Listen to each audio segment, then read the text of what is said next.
जय श्री कृष्ण। तुला राशि और तुला लग्न के लिए बड़ा महत्वपूर्ण समय है। उसका कारण ये तो सबसे पहले गुरु आपके दशम में बैठे हुए हैं, सिक्स लॉर्ड होकर के। तो गुरु जो है यहाँ पर आपके प्रोफेशनल चेंज की तरफ जा रहे हैं, थोड़ा सा परिवर्तन लाना चाहते हैं। ठीक है।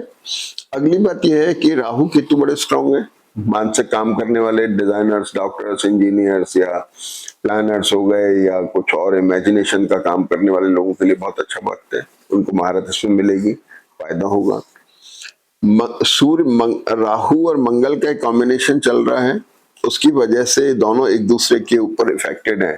तो दोनों भाव जो हैं ज्योतिष के अंदर, पांचवा और नवा भाव बड़ा पॉइस हाउस कहा जाता है, जिसमें बड़ा एक शुद्धि और उसमें पवित्रता है, शुद्धि है। तो ये दोनों हाउसेज एक दूसरे से कनेक्टेड हैं, बड़ा अच्छा वक्त है। सुनिए आगे। शनि यहाँ पर वक्री है। शनि आपका योग कारक ग्रह जो गुरु से दृष्ट होकर के एक्सप्लोर कर रहा है, बढ़ रहा है। हाँ, हाँ।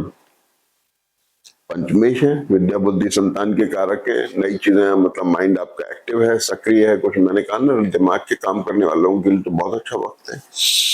छठा शनि वक्रा, शत्रुनाशक। छठा शनि वक्री है, शत्रुनाशक है, अच्छा साइन है।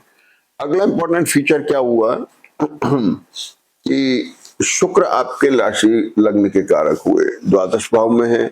29 तारीख से वक्री वर्गोत्तम में चल रहे हैं।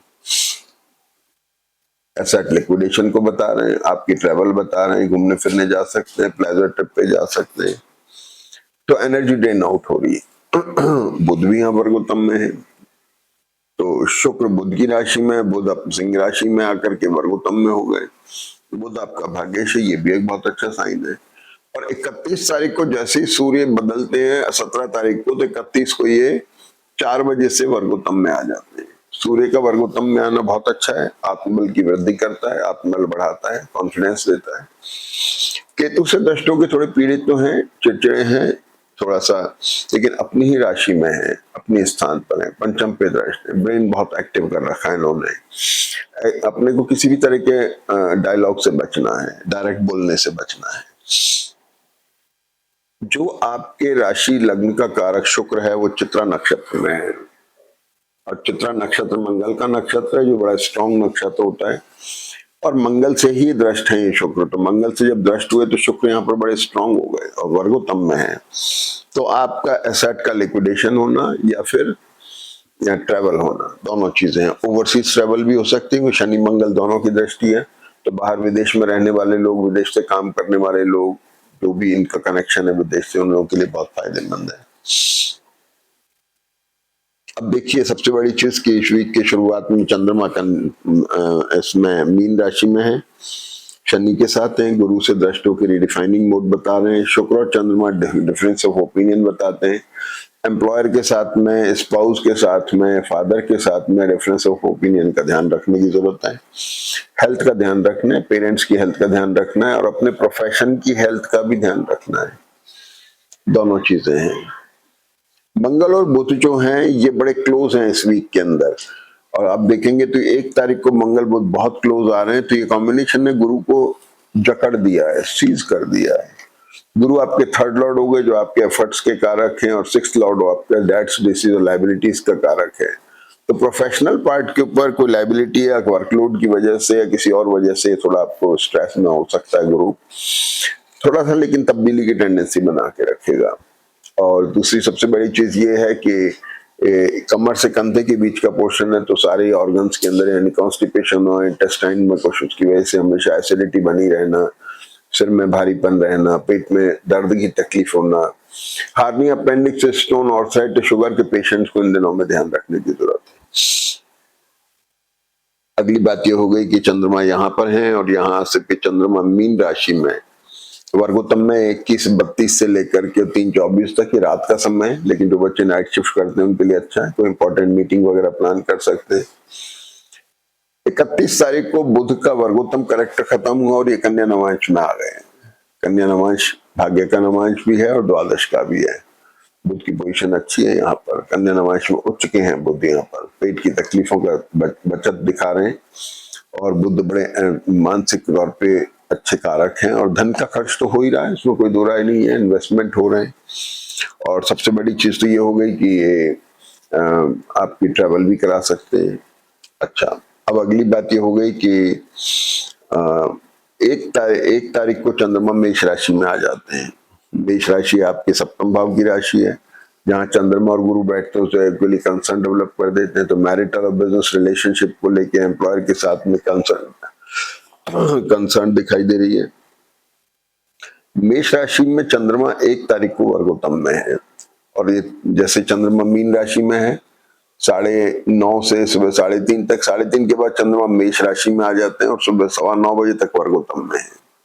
ये भी एक अच्छा कैरेक्टर है चंद्रमा का। कुछ नई शुरुआत करनी हो, कुछ बिजनेस मीटिंग्स करनी हो, टाई अप्स करने हो, मुहूर्त वगैरह करने हो, उसके लिए अच्छा वक्त है।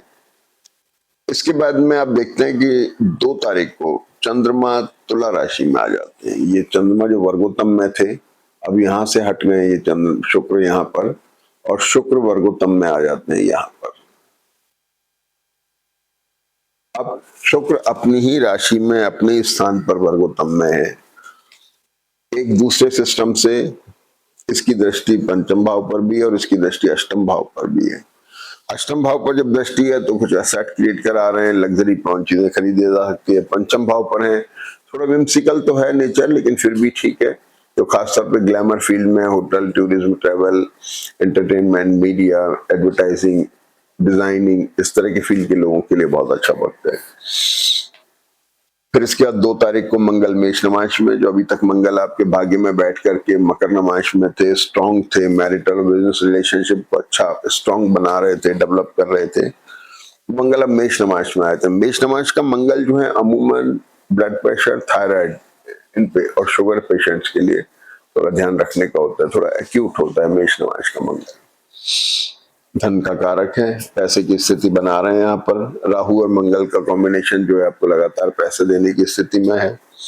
इसके बाद 2 तारीख को चंद्रमा मेष में ही आते हैं, लेकिन वहां पर भरणी नक्षत्र में है। भरणी नक्षत्र जो है ये अनस्टेबल नक्षत्र है।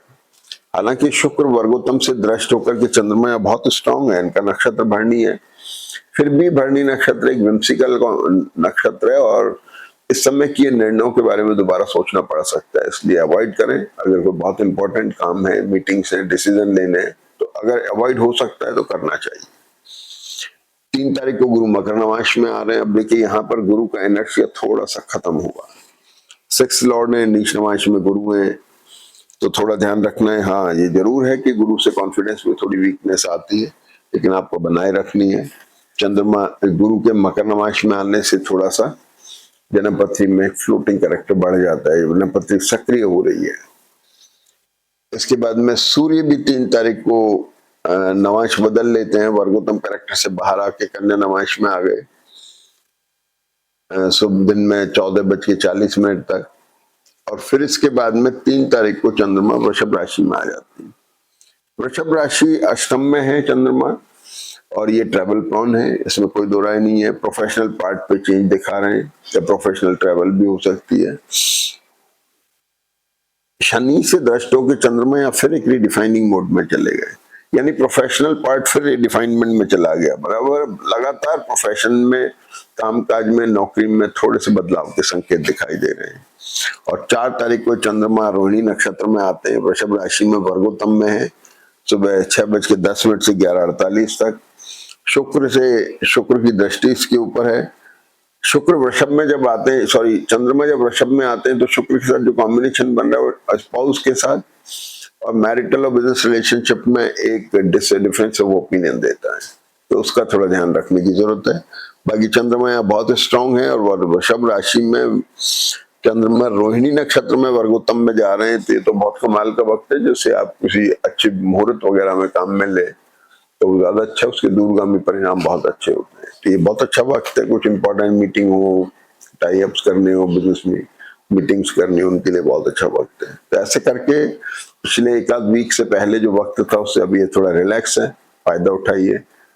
जय श्री कृष्ण।